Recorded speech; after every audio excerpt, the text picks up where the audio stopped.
14 triliun? Negosiasi hampir selesai. Dan loh, dipecat jam 2 pagi. Gila kan? Halo semuanya, balik lagi di Cerita Sang CEO. Kali ini kita bahas kisah yang bikin darah mendidih. Ini cerita Rian.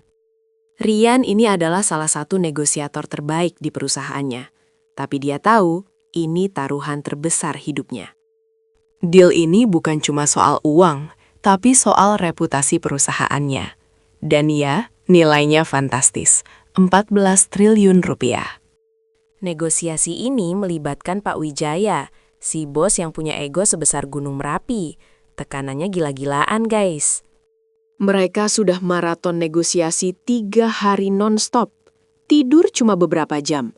Semuanya tegang banget.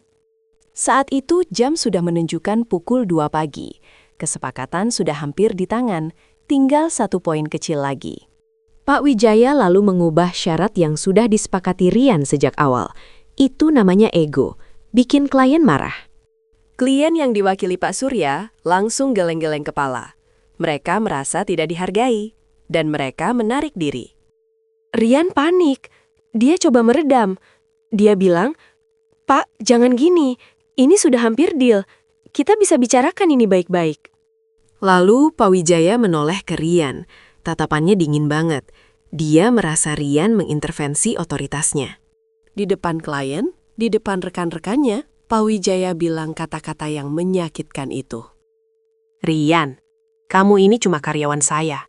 Kamu bukan siapa-siapa di sini. Urusan 14 triliun ini terlalu besar buat kamu. Dan puncaknya, mulai sekarang kamu dipecat. Bereskan mejamu besok. Sekarang, keluar. Jam 2 pagi, guys." Rian gak melawan. Dia cuma mengangguk pelan. Dia ambil tasnya dan keluar dari ruangan itu. Harga dirinya terkoyak, energinya habis, dan dia kehilangan pekerjaan. Semua karena ego bosnya.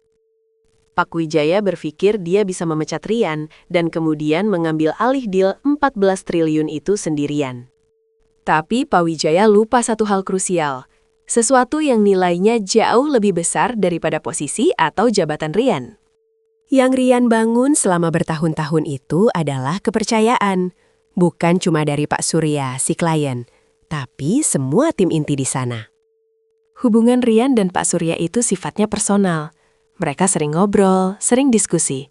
Mereka percaya Rian.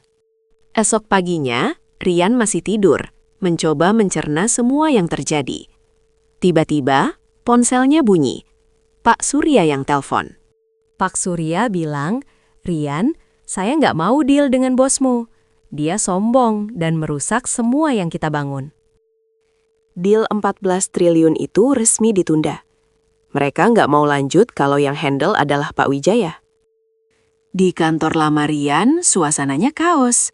Pak Wijaya panik karena deal sebesar itu hangus begitu saja. "Rian, mau nggak kamu yang urus deal ini? Tapi langsung di bawah perusahaan kami." Rian bukan cuma dapat pekerjaan baru, dia jadi kunci untuk mengamankan deal yang baru saja dia hancurkan oleh bosnya sendiri. Rian butuh waktu sebentar. Tapi dia tahu ini kesempatan emas. Dia menerima tawaran Pak Surya. Tapi Rian lebih pintar lagi. Dia bilang, "Saya nggak mau jadi karyawan, Pak. Saya akan mendirikan perusahaan konsultan saya sendiri." Seminggu kemudian, Rian kembali ke meja negosiasi. Tapi kali ini, dia hadir sebagai CEO perusahaan konsultan independen. Posisi kekuatan sudah berbalik. Sekarang Pak Wijaya lah yang panik dan harus mencari cara untuk menyelamatkan dealnya. Pak Wijaya tahu dia harus minta bantuan Rian. Dia telepon. Dia memohon. "Rian, tolong saya. Kamu yang paling tahu detailnya." Bayangin deh, baru dipecat dan dihina. Sekarang bosnya sendiri yang memohon. Gini nih rasanya jadi pemegang kartu as. Rian mengajukan syarat. Tentu saja. Dia bilang, "Saya akan bantu, Pak. Tapi sebagai konsultan, fee saya 5% dari total deal." 5% dari 14 triliun? Kalian hitung sendiri deh. Itu lebih dari gaji Rian seumur hidup. Pak Wijaya marah. Tentu saja. Tapi dia nggak punya pilihan. Kalau deal ini gagal, perusahaannya bisa kolaps. Rian masuk lagi. Dia selesaikan negosiasi itu dalam waktu kurang dari 12 jam. Semua berjalan mulus karena trust-nya sudah terbangun.